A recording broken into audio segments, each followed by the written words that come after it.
Get out the insurance cards, get out the copays. The office is open, my friends. Brought to you by drroto.com.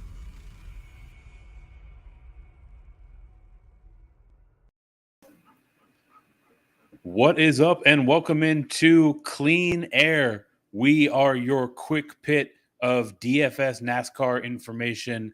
I am your host, Eric Romoff. You can catch me on those Twitter streets at FantasyNav, and he is MC Holland 34, crew chief of our team, Mr. Mike Holland. Mike, how's it going tonight? Why don't you start us off by telling everyone how you did in the truck series?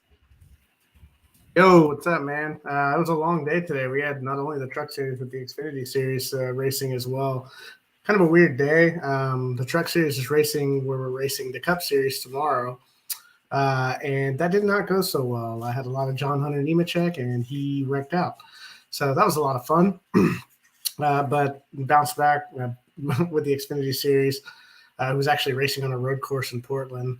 Got all in on AJ Allmendinger and happened to make almost all my money back in that one. So in AJ we trust, right? Anytime there's a road course Xfinity, you want to play AJ Allmendinger. So appreciate his efforts today after a slow start. But yeah, things are going good.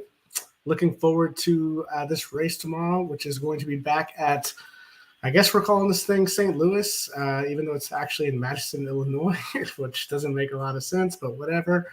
It's the Worldwide Technology Raceway at Gateway. They're having the event, the Enjoy Illinois 300, presented by TicketSmarter. Yeah, I guess the big thing here is it's going to be a little similar to the truck race. Obviously, it's a 1.25 mile egg-shaped oval. It's got a flat surface here, so we're going to be comparing this to a lot of the similar tracks to it, which we're going to include Phoenix, Richmond, and Martinsville, which have all already been raced. So, yeah, it looks like our guy Chase Briscoe here took the pole. Really good effort here. And last week, it's the Toyotas that dominated. And this week in qualifying, it is the Fords that dominated. So a lot of Fords up at the front today, for tomorrow. Chase Briscoe is going to be obviously rolling off the grid, position 1. Austin Cindric's going to be right next to him. He's a Penske Ford. Ryan Blaney's rolling off 5th as a Penske Ford. Joey Logano's in a Penske. He's rolling off 7th. Eric Almirola's rolling off 8th at 7,000. Even Harrison Burton is in there, rolling off for Wood Brothers at position 9. So 6 of the top 10 will be Fords starting. I got to be careful, though, right? Had a lot of Toyotas last week, and they kind of struggled. It looked like the Chevys really picked it up there, and that's just how it goes sometimes. But, most of the time, obviously, qualifying and practice is a pretty good indicator of how the race is going to go. So I am going to have a majority of Ford-built lineups. But, yeah, I'll get a little contrarian like I did last week. I'll have some Chevy-featured lineups and, sprinkle in some Toyota ones there. So, yeah, just looking forward to it tomorrow. It's going to be a lot of fun. Last week's race took forever, so I'm looking forward to a shorter race. The Coke 600 was the longest race in the history of NASCAR, I believe is what they were saying. So, yeah, looking forward to a more traditional race. Yeah, it's interesting. One thing that I want to note, we went into great detail about how Toyota's dominated in qualifying last week, and Toyota had themselves a pretty solid day at the track. So it definitely makes sense that we're going to stick to our guns and shift our focus over to the Ford cars. Before we go much deeper into some of the plays that you like in particular, being a shorter race, sort of an atypical track shape, can you maybe walk us through how that changes the strategy and the overall thought for your builds? Yeah, I think strategy-wise, last week we were looking for 3 dominators. There's only 240 laps, 300 miles in this one, so laps are going to be ticking off pretty quickly here. I think we're looking at 2 dominators. There's a ton of place differential plays that we're looking at. It's kind of weird, though. The Cup Series is actually never raced here. It's the inaugural event for the Cup Series. They have raced in the Xfinity Series and the Truck Series here in the past. This is going to be kind of new. I think only 2/3 of the field is actually running an event here. So that's something that's definitely going to be interesting. Obviously, they got practice and qualifying, so they kind of know a little bit of the track here, so it's not just completely blind. But overall, you're looking strong at Ford right now. I mean, you look at the betting odds here. You've got Briscoe on the pole. He's a favorite here. Blaney's right behind him, plus 850. Then you get a Chevy, followed up with Kyle Larson here. Then back to the Ford Logano, plus 1,000, and Reddick a Chevy, Chastain a Chevy at plus 1,000 as well. So, yeah, some tight odds, obviously, like it is on most races. It's going to be guys who can obviously keep their cars clean. The pit road's going to be huge. Limiting mistakes on pit road and making sure that you're not doing anything crazy like pulling gas can, the gas can, and just all the while, hitting someone in the back like Hamlin did, knocking over Joey Logano's guy. Luckily, he was okay, but just avoiding costly things like that is obviously going to go a long way. Yeah, absolutely. You mentioned that you're likely looking at 2 dominators. Is there any argument to be made for going as light as 1 dominator, since there aren't that many laps to dominate, or is that getting a bit too cute?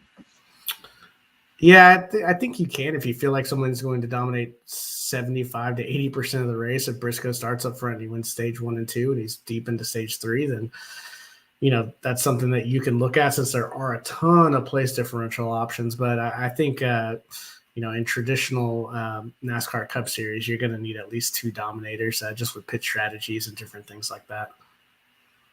Gotcha. So with that being the case, let's continue forward and talk about some of those dominators. You've mentioned Briscoe a couple of times here, imagining that he is going to make your short list. Who are some of the other guys that you like to really have a chance to collect some of those hard-to-come-by dominator points tomorrow?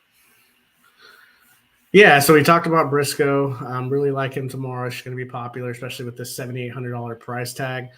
Briscoe, he won at Phoenix, which is a comparable track. These tracks are tough to pass on, so the guys up front are going to have an advantage here, obviously. He's the favorite in Vegas. He was 9th at Martinsville and 11th at Richmond. So, run really well on this type of track. But I think it really starts with Ross Chastain. And the guy's just been a superstar this year, just coming out of nowhere. He's finally hit the 5 figures here. He's 10,000. He dropped 103 fantasy points and led a ton of laps, 153 at the Coke 600 in Charlotte. Obviously, there was a bunch of carnage in that race, so guys did not quite finish how they ran.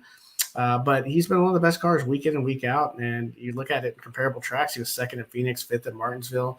He won the Truck Series race here in 2019. So he's definitely a strong play. If you're talking about someone outside the Ford, that would be my top pick to get up front. Ryan Blaney is someone that's super interesting. He's been so consistent this year. He's had some tough finishes. He ended up winning the All-Star race, though. He's 3rd in green flag speed at these comparable tracks. So he's been running top 3 at Martinsville, Phoenix, and Richmond. So we expect him to have a shot here to obviously rack up some dominator points and get out front early. Joey Logano's in that Penske as well. That Penske Ford, he won at Darlington, and before the carnage last week at Charlotte, he was making some moves there. So he was 8th at Phoenix and 2nd at Martinsville. He's obviously a veteran driver. He knows what he's doing. So he's definitely got a chance to get up front and lead some laps. And, I think Austin Cindric's one of the more interesting cases here. I don't really know what to do with him at 6,800 P2. Is there a chance that he can get in front of Briscoe? I mean, obviously, but, Briscoe's obviously going to take the preferred line. And Cindric's really going to have a good start and a great car, if he's going to lead some of these early laps. But at 6,800, man, if he could just lead 20% of this race, he could finish top 10 and still be a really nice play here. But I think for me, it really starts with Chase Briscoe, Ross Chastain, and kind of mixing it up with Blaney and Logano as my top dominator choices. That makes good sense. The name that stands out to me is the one that you mentioned last, probably because I'm a sucker for a cheap dominator. So looking at Austin Cindric, is there anything specific to this track or this race that puts the driver starting at P2 in a particular disadvantage, or is it kind of the typical struggles of being second in line? Yeah, I think you just have to be really good off of the start here. Cindric's not a typical dominator, so his ownership shouldn't be too high, but it's really tough to pass here. So if he can just get into good position and get his car rolling, he's got a chance to get up front. So there's going to be some ownership here.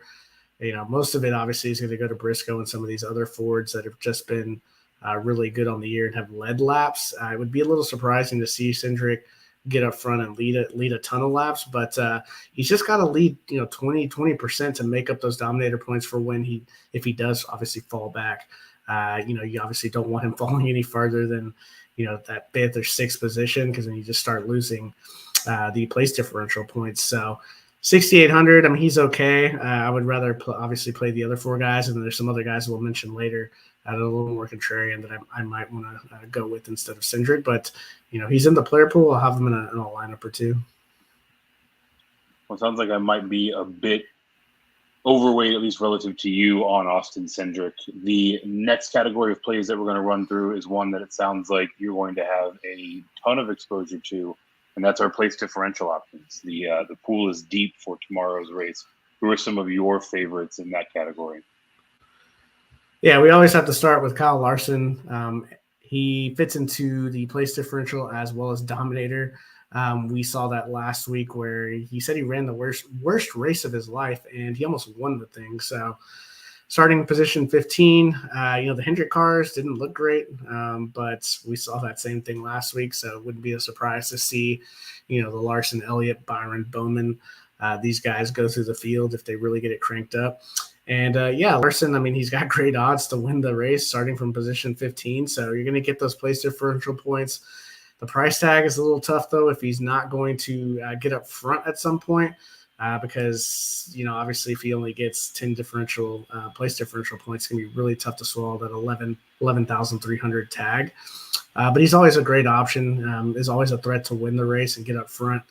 And he could lead 50% of the race and completely dominate this thing. So he's someone that I'm going to obviously have some good exposure to. Chase Elliott is really interesting. He's been, of the three tracks that we compare, he's first in green flag speed. So, obviously if you can just kind of stay out of trouble, he gives you also that position differential as well as that dominator combination if the Chevys are able to get it going tomorrow.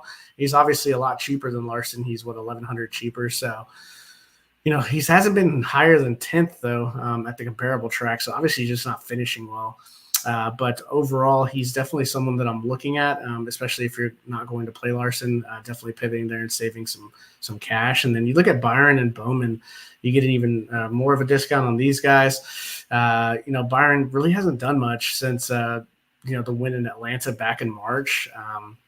Hasn't had a top 10. So, he won at Martinsville, though, which is a comparable track. So he's someone that definitely can roll through the grid here and get up front towards the end. Alex Bowman, same thing. He's actually been one of the better and more consistent of the he's kind of the forgotten man sometimes of the big four from Hendrick. But he's even cheaper at 8,700. He was 8th at Richmond. I mean, he's he's got 8 of 10 top 10s. So, I mean, been super consistent of these four. So he's definitely someone that I'm looking at. Yeah, this list really feels like it just sort of goes on forever. The question that comes to mind for me immediately, I mean, you look at some of the more kind of notable or preferable options across both these categories, across dominators, across PD, they're all pretty expensive, right? Plenty of five-figure guys, a lot of guys that are right there. Blaney at 9,600, Byron at 9,800. I mean, if you're loading up on several of these guys, where are you looking for salary saving? Yeah, I think in that mid tier is going to be interesting, right? If you don't want to spend up for, in your third spot for someone like Blaney or someone like Bowman, you can take a look at, someone like Kevin Harvick. He's 8,500. All he does is finish in the top 10. He's been out of the last 5 races, 4 of them he's finished in the top 10. He doesn't really do much. He just kind of hangs around, does the Kevin Harvick thing. 8,500, position 20. A little tough to swallow. I'd be willing to bet that he doesn't finish in the top 5, but he's actually got the best track history of anyone here. He's won 2 Xfinity races, but that was back in 2000 and 2001. He won a Truck Series race here back in the day. So if you're a fan of that, then you can take a look at him. But he just really hasn't shown that he's that guy that can really take it to you. So I might have a little bit of exposure to him, but he's not my favorite. I'd rather save a little bit more money on some of these like mid-tier plays like Daniel Suarez, who's with Trackhouse, who's been balling with Chastain. they look like the two best cars at Charlotte. He looked actually for a while there like he had the best car, and then obviously there was complete chaos there. But nice place differential for the price. He's got top 10 upside. And then you always have to look at Ricky Stenhouse. He's 7,700. He's been balling out recently, but you're either going to get a 50 fantasy point day or you're going to get 10, or he's going to wreck out. So definitely a lot more risk there. But he's got 4 straight top 10s after he went 8 straight 27th or worse. So it's Ricky Stenhouse. I mean, you get what you pay for sometimes. So he's definitely someone I'm looking at. But really interesting driver is going to be Austin Dillon, rolling off 29th. He's too good of a driver for the starting position. So, 7 top 10s this year. I mean, he almost drove it in last week and almost won the Coke 600. And before that last major crash that took out Logano, he was involved in that. But he almost squeezed in and got up front. He would have won that race. He was third at Martinsville, so comparable track there. He finished well at. He's someone that I'm really interested in. And I can't get off my guy Brad Keselowski. I mean, he's just so tempting every time. The price has kind of crept up. I loved playing him in the 6Ks. Now he's 7,100, but he's in a Ford. He's consistently finishing 14th through 20th. Man, if you just need a little bit more salary to save, he's that guy that you want to plug in. So those are kind of the guys that I'm looking at. If you're looking not to if you're going to play someone like Larson at the very top, you're probably going to need one of these guys in the mid-tier. So those are definitely some good options. So judging by your tone, it sounds like paying up to some of these top options is still very much so an if. Is that another way of saying that you're probably taking a bit more of a balanced approach for tomorrow, or are you going to be going with kind of the stars and subs, pay up and salary saver type of build? Yeah, I think both lineups are interesting. The way the price structure is, obviously the Fords are all up front and they're all cheap compared to what we normally see of the guys up front. A lot of these guys, Amarola's 7K. You've got Prisco at 7,800. Cindric's rolling off at 6,800. I mean, all these guys are super cheap. So your balanced build could work here if you think that these guys stay up front. It's just tough to pass here. So yeah, a balanced build could definitely work. You could play, a lot of these guys at the 8K range, 4 of them, and then play someone like Kyle Larson, and then play someone down at the bottom. So I'm going to mix it up. I'm probably going to have probably closer to 20 lineups tomorrow, probably half and half, honestly, starts and scrubs, and then dropping in some of these balance builds. It's just really hard to get away from Chase Briscoe, which makes the balance build a little bit easier, but it also makes it easier to play, someone like Larson or one of the more expensive PD options along with another dominator with him, and then playing up a couple of guys in the mid tier and one at the very bottom. So that's probably going to be the build that keeps me, I keep going to, and then I'm just going to try to differentiate off of that by using 3 expensive guys and 3 cheap guys, or vice versa with the guys in the mid tier. So one thing I want to kind of double click on before we move on to round out our builds, you mentioned that it's difficult to pass here. Whatever scale you see fit, would you be able to kind of quantify just how hard passing is here? Is this one of the hardest places to pass? Is it slightly harder than average? Can you maybe put a bit more of a gauge on how hard it is to get by someone at this particular track? Yeah, I think the passing has been a little bit more of an issue on some of the, kind of the intermediate shorter tracks, 1.25 or less here. It's really because the next gen cars, right? They are just so different than what we've seen, obviously, for a while there. And, it's just really tough to pass. And, man, these short tracks, the guys that are up front tend to stay up front. And it's pit strategy. It's, which guys don't make mistakes on pit road. It's what pit crews can really, really get these guys going. And that's going to fluctuate. Obviously, you do have crews that, like Elliott's crew, Byron, so, the Hendrick guys, the Joe Gibbs Racing guys, the Toyotas, they obviously have really good pit crews. So definitely those guys are going to have an advantage. But overall, I think if you're looking at it and just watching the truck race today, yeah, it was pretty tough to pass up front. And it was definitely a battle and a challenge. That's just been something that's been a trend with this new car. So obviously we can't plan for wrecks and we can't plan for, madness. We're obviously just trying to build the best bet. We were talking about this earlier today. You can obviously go from first to 500th in about 5 seconds. So, just obviously trying to, pick the best correlated plays and just hope that it all works out. Yeah, you certainly can't plan for madness, but it's definitely fair to expect it. It seems like week in and week out, we see plenty of it on the NASCAR circuit. So, with that, as we are trying to determine the overall build and approach that we're going to take, a lot of the answers to that question have to do with some of these kind of last guy in type of plays. So, as we start to close out here, walk us through some of the guys that are going to be in your pool and on your radar and really playing a pretty big role in informing the overall build strategy you take tomorrow. Yeah, so we talked about, dominators I'm really looking at. There's a couple of Toyotas that are up front and a Chevy that are up front as well that I think could really challenge. It always starts with Kyle Busch. I mean, Kyle Larson's the most expensive, but then Kyle Busch is next at $10,900. He's always in play every time, one of the greatest drivers of all time. He's the second most expensive driver, but he's got race-winning potential. This is all if Toyota kind of figures it out. Obviously, if they race better than what they've shown here. He's been second and third in the last two races. I mean, the guy just knows what he's doing. So he's definitely someone that I'm going to get exposure to.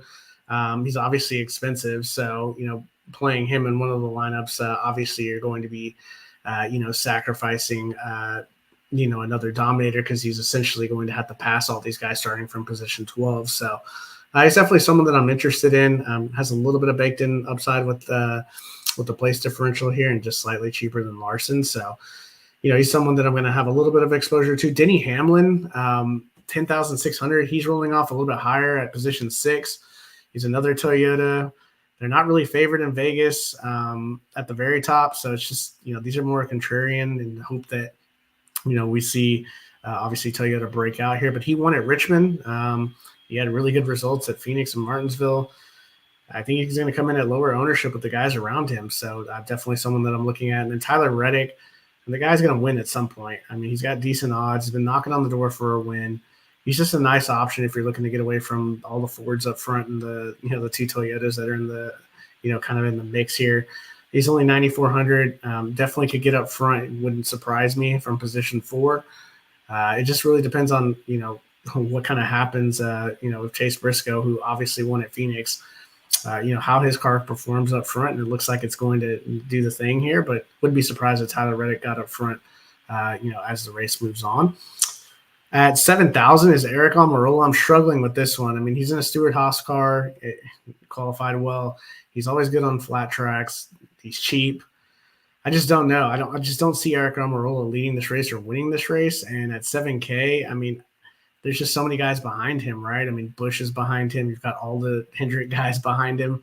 He's going to have to fend all these guys off, which obviously this track is tougher to pass, but quality of driver matters sometimes, right? And, for me, he's not a top 10 driver. So him holding on to that spot's going to be interesting.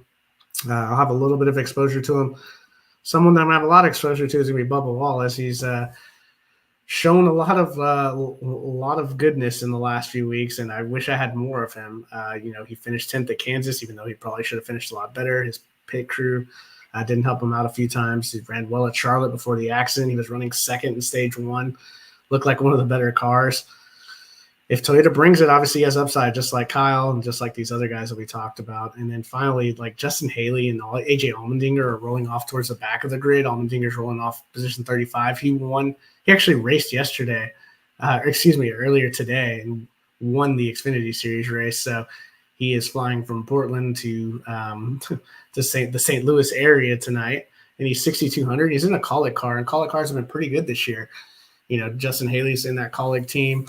He's rolling off 28th, has had some really good finishes here at 6K. I mean, he could put up a 5 or 6X. They have position differential upside here. They always seem to be a little under-owned. They can finish on the top 15 and obviously be a super play. So those are definitely two guys that I'm looking at. And then Todd Gilliland actually has some interesting track history here. He's 4,900 if I'm not mistaken. He's someone that I'm gonna have. If I'm really looking to save on some salary, I'll throw him in a few lineups. He's just been consistent. If he can give you a top 20 at that price point, I mean, he's definitely worth a look. Yeah, especially at that at such a low salary, right? I mean, it feels to me like we're very much so going to need some salary relief. So, to get him all the way down at 4,900 is a pretty valuable addition, just given how much flexibility it gives you in your build. But before we close out, I wanted to get your thoughts overall, kind of zooming out a little bit, listening to you break down this race, the emphasis on place differential, and how many really solid options there are in that category. It sort of feels like this race is going to be pretty wide open from an ownership standpoint. Do you have a gauge as to maybe who some of the more popular options are going to be, or maybe a couple of guys that we can underline as a place to get leverage on the field? Yeah, I think your popular guys are going to be obviously Chase Briscoe on the pole and the favorite to win. I expect him to have pretty large ownership. Kyle Larson every week, he's highly owned because he basically has an opportunity to win every single race. Yeah, it's going to be interesting. I feel like the rest of it is kind of going to be spread out. I mean, you typically don't see this many middle tier, like even lower price guys like Cindric starting this high. So it feels like it's reversed from what we typically do. You typically have all the 10K guys and up in the front of the field, and then you try to figure out the mid tier guys and the lower mid tier guys that can get that place differential. But it's completely flipped. So that's definitely interesting. I think that Ryan Blaney's due for one here, so he's definitely someone that I'm really interested in. As far as like someone that could be a place differential option, that is the salary, would seem to maybe garner some lower ownership. I don't know. I just don't feel like a lot of people are going to play Alex Bowman. 8,700. I mean, he's right at that upper echelon of the mid tier. I just feel like he's always the forgotten Hendrick guy. Everyone wants to play Larson and Elliott, but I mean, he's just so consistent. He just gets the job done, and it wouldn't surprise me if he finished, somewhere like 7th, 8th, even a top 5. I mean, he's that good. So he's someone that I'm looking at. I don't think he's going to be that highly owned. I think obviously if you look at some of the guys around him, most people are going to want to spend up to the other Hendrick guys, or he's in that price point where you can spend down to the forwards, right, that are up at the front. So I just don't know how much ownership Alex Bowman's going to get. And then Kevin Harvick's been obviously throwing up some nice stats, and he's $200 less. Daniel Suarez has looked amazing. He's a lot less at 8K, and Stenhouse and Dillon are there. So Alex Bowman's someone that I'm looking to obviously grab some leverage on the field. Yeah, his pricing definitely feels to be sort of one of those middling price points that's going to get overlooked. So he'll definitely be someone that I'm circling as I think about my builds tomorrow. Mike, anything else that you want to mention or close us out with as we get ready to head into race day tomorrow? Yeah, I think, we tend to obviously overthink it sometimes. The Fords look really good. You're going to want to, if you're playing multiple lineups, going to want to build out on a lot of the Fords and how obviously how you think they're going to finish, and then be contrarian. Throw in some Hendrick stacks, throw in some middle tier plays, balanced builds, just to get kind of different, because people are going to want to jam in Kyle Larson, Kyle Busch, these guys that are obviously super popular and that are really good drivers and playing with some of the super cheap options that there happen to be at the very bottom. So yeah, just can mix it up if you're playing multiple lineups. If you're playing a single entry, I don't know. I can't get away from obviously qualifying in practice. It's does a lot of the times translate. So you're probably gonna be rocking some Fords here, and maybe look to see where you can get some leverage like a Ryan Blaney.